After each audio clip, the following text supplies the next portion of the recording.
Alléluia. Bien-aimés dans le Seigneur, que la paix et la grâce de Dieu notre Père et de notre Seigneur soient avec vous. Justin Bosson, l'ouvrier du Seigneur. Je suis là ce soir encore pour partager à la fin de ce mois de janvier un message encore avec vous pour vous exhorter, pour que cette année soit une année de réussite, une année de grande espérance pour nous. Alléluia. Donc, je voudrais vous exhorter à travers un texte du prophète Isaïe, un joli texte que ce soit, je voudrais partager avec vous. Nous allons prier. Je vais demander au Seigneur de prendre le contrôle de ce moment, de diriger ce petit moment d'exhortation en ligne avec les frères et sœurs d'ici et d'ailleurs.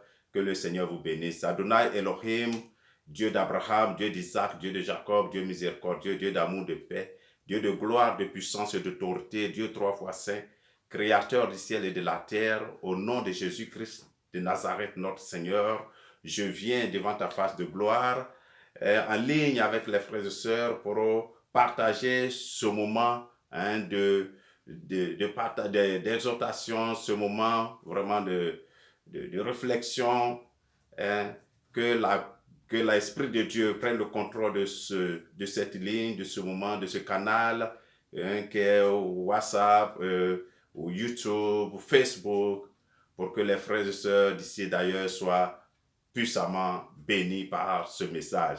Seigneur, merci de ce que tu le fais au nom de Jésus-Christ. Amen. Voilà. Vole avec des ailes comme un aigle. Vole avec des ailes comme un aigle. C'est là le titre de ce message. Je prends le texte dans Ésaïe 40, comme je l'ai dit, versets 28 à 31. Je lis ce texte. Le prophète écrit ici, « Ne le sais-tu pas? Ne l'as-tu pas appris? Oh, ne l'as-tu pas entendu? C'est le Dieu d'éternité, l'Éternel qui a créé les extrémités de la terre. Il ne se fatigue point. Il ne se lasse point. On ne peut sonder son intelligence. Il donne de la force à celui qui est fatigué. Alléluia. Et il augmente la vigueur de celui qui tombe en défaillance. Je prie que tu ne tombes pas en défaillance en cette année. Alléluia. Verset 30. Les adolescents se fatiguent et se lassent. Et les jeunes hommes chancellent. Mais ceux qui se confient en l'Éternel renouvellent leur force. Mon frère, que tu te confies en l'Éternel cette année. Ma soeur, que tu te confies en l'Éternel cette année. Pour que ta force soit renouvelée. Alléluia. La dernière phrase, le dernier verset. Ils prennent leur vol. Or, le vol, comme les aigles, ils courent et ils ne se lassent point. Ils marchent et ne se fatiguent point. Alléluia.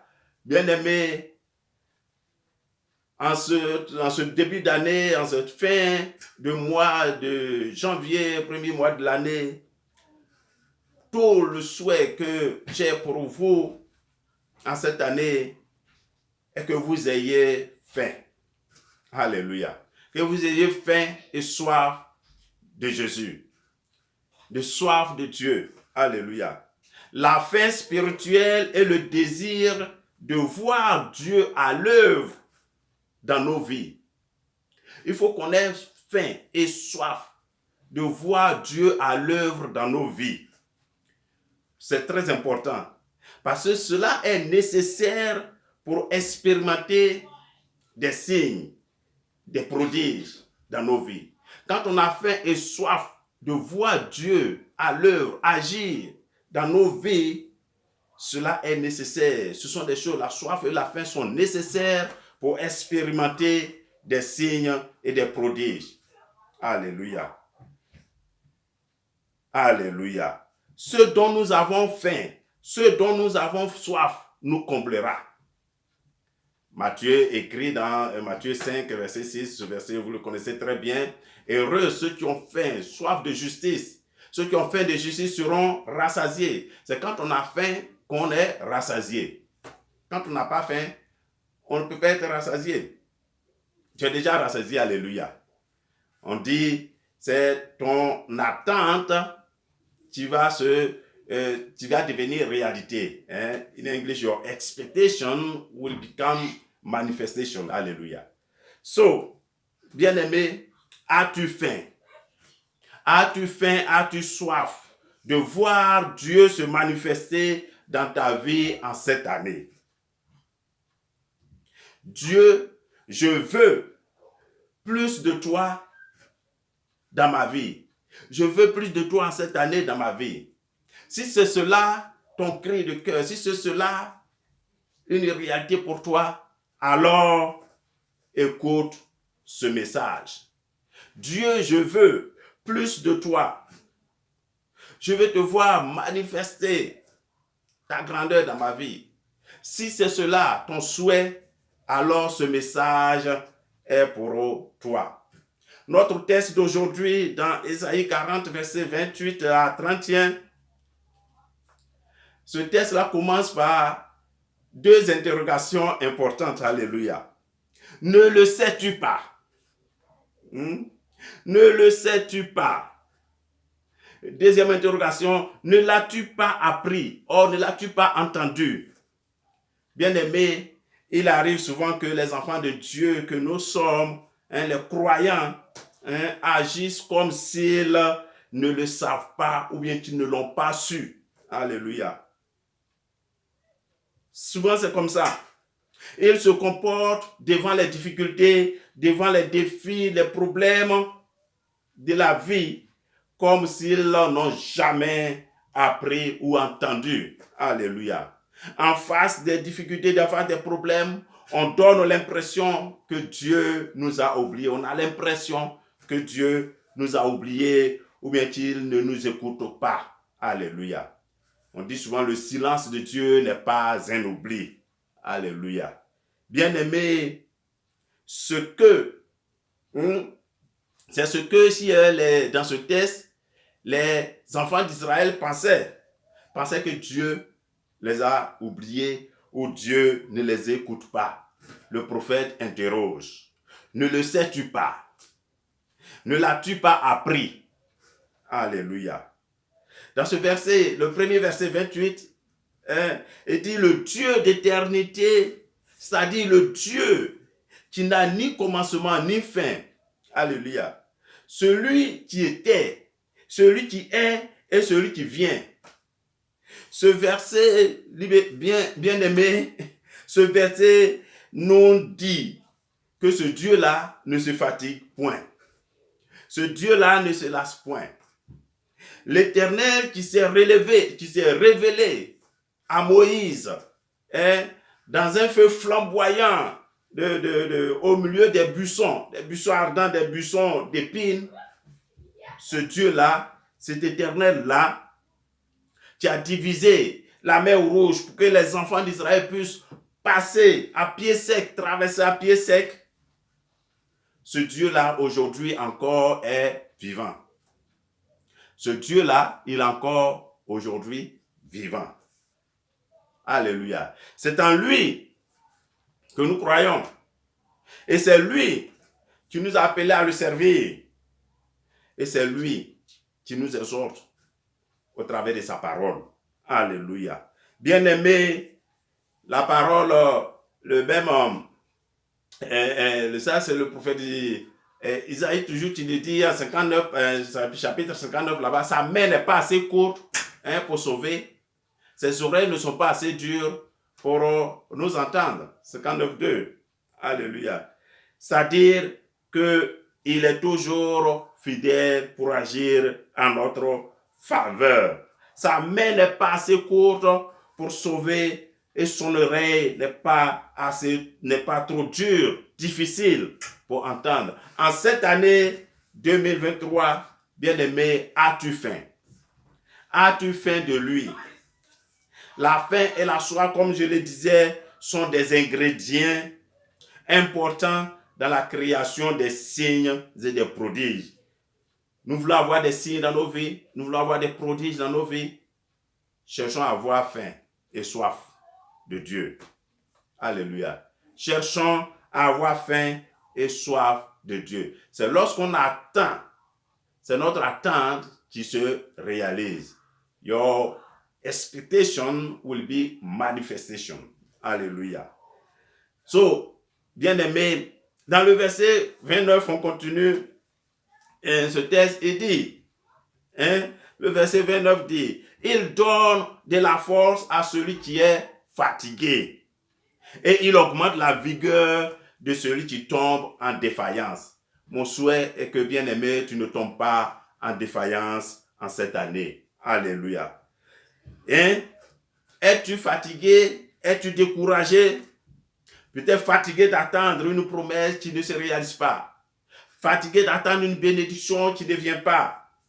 Es-tu faible, découragé parce que la percée que tu attends ne vient pas? Dieu veut te donner la puissance et la force, comme le verset le dit. Il fortifie celui qui est fatigué, donne la force à celui qui est fatigué, il augmente la vigueur de celui qui tombe en défaillance. Il veut te donner la puissance et la force et augmenter ta vigueur afin que tu ne tombes pas en défaillance. Que tu ne tombes pas en défaillance, bien-aimé. Je te vois être debout. Toi qui m'écoutes, je te vois conquérant cette année pour toutes les batailles auxquelles tu seras confronté. Tu seras victorieux au nom de Jésus. Écoute le message du Seigneur. Lève-toi, vole avec les ailes comme un aigle. Alléluia. L'aigle, c'est cet animal-là, cet oiseau-là. Dans la création, dans tous les animaux que nous connaissons dans la forêt, c'est le seul qui chasse dans les 3 dimensions. Il chasse dans l'espace, il chasse dans l'espace les autres oiseaux, et il chasse en terre-ci les lapins, les antilopes, les gazelles, les biches, il les chasse ici, et il chasse aussi dans l'eau.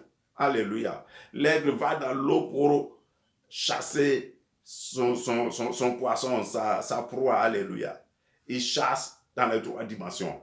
So, cette année, toi aussi, vole avec les ailes comme un aigle. Alléluia. Bien-aimé. Donc, le verset 30, nous sommes sur le verset 30. Donc, tu ne tomberas pas en défaillance cette année parce que le Seigneur est avec toi. Écoute bien ce message. Le verset 30, très important dans ce court message que je vous donne. Il dit, les adolescents se fatiguent et se lassent. Et les jeunes hommes chancellent. Alléluia.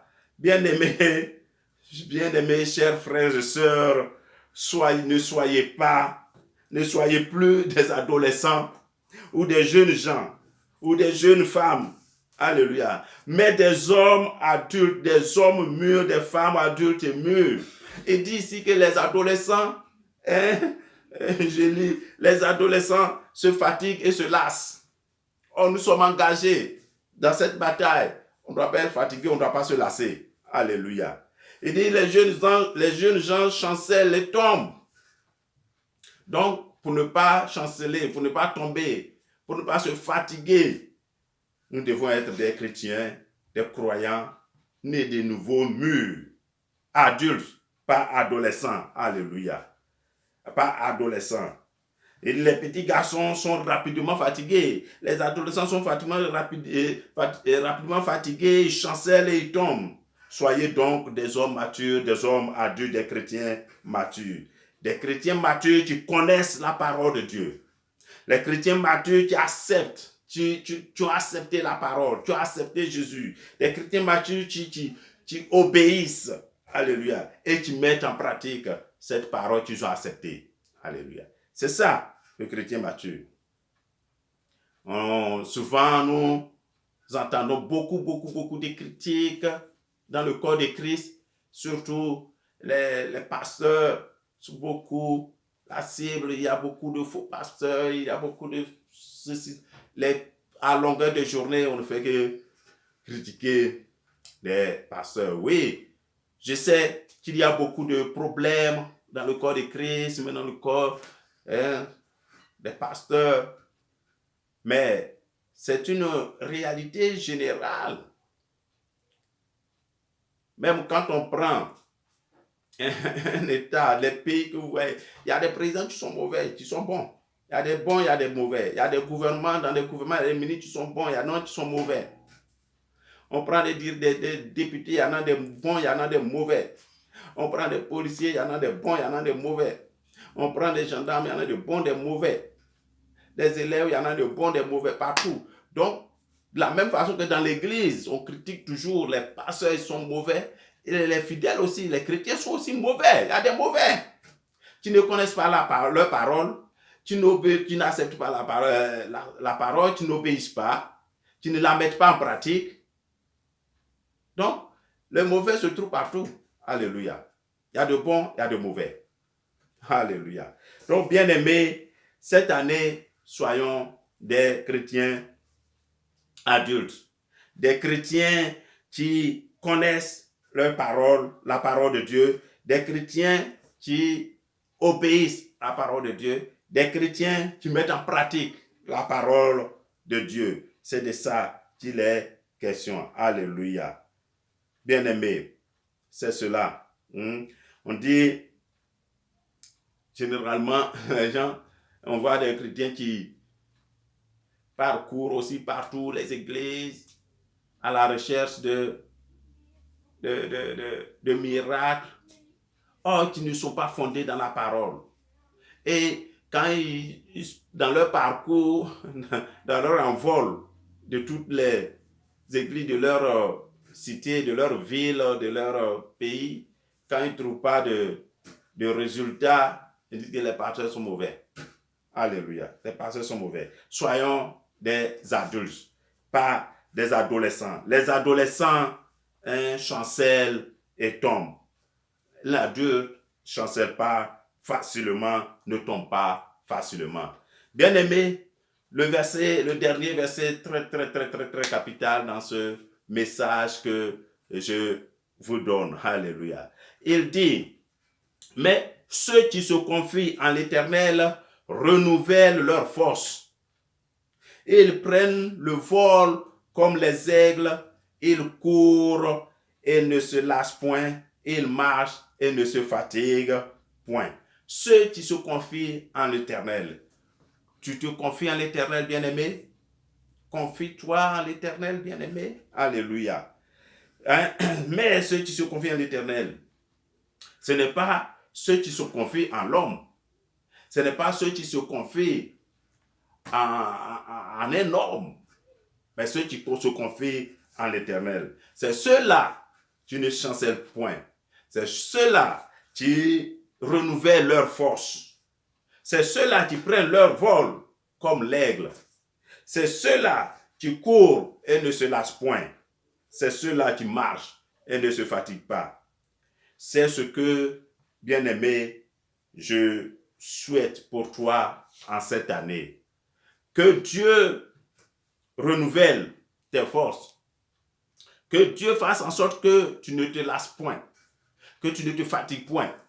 Parce que à partir du moment, bien-aimé, que tu t'es dit chrétien, tu es en bataille.